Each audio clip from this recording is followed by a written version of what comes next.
చెప్పండి sir. Cake ఒకటి కావాలి, బిస్కెట్లు కూడా కావాలి. అలాగే సార్.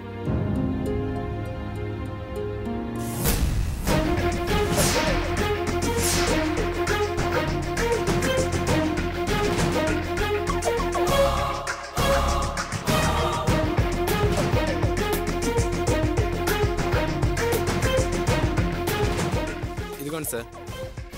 బిల్ ఎక్కడ కట్టాలి? అక్కడ కట్టండి సార్. అలాగే. ఇలా ఇవ్వండి.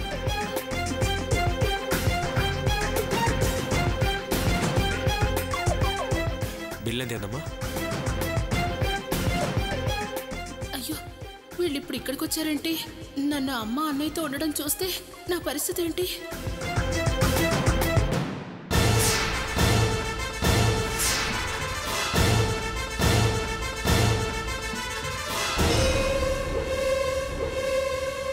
ఏంటి జయంతి, చేతులు కడుక్కొస్తా అని చెప్పి ఎంతసేపు చేసావేంటి? టిఫిన్ చల్లారిపోతుంది, అక్కడ మమ్మీ వెయిట్ చేస్తుంది, రా వెళ్దాం.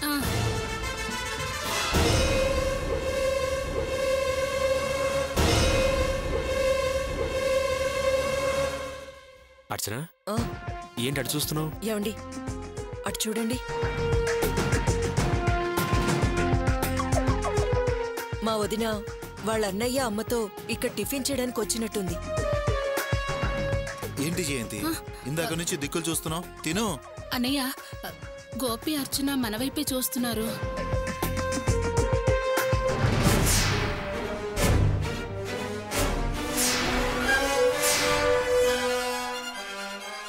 ఓ, మా అమ్మకి అన్నయ్యకి తెలియకుండా ఇలా హోటల్కొచ్చి వీళ్ళని కలుస్తున్నావా?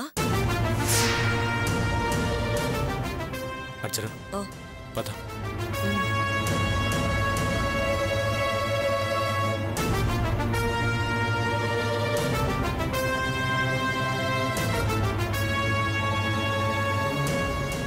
అయిపోయింది, అంతా అయిపోయింది.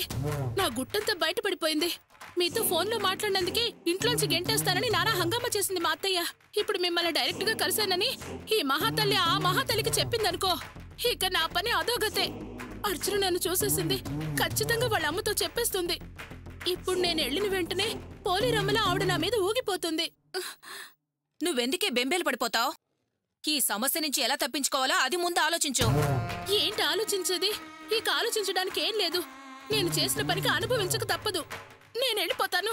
జయంతి, నువ్వు అంతగా భయపడాల్సిందేమీ లేదు. అన్నయ్య, నన్ను వదిలేయన్నయ్య, నా బాధలు నేను పడతాను. జయంతి, జయంతి.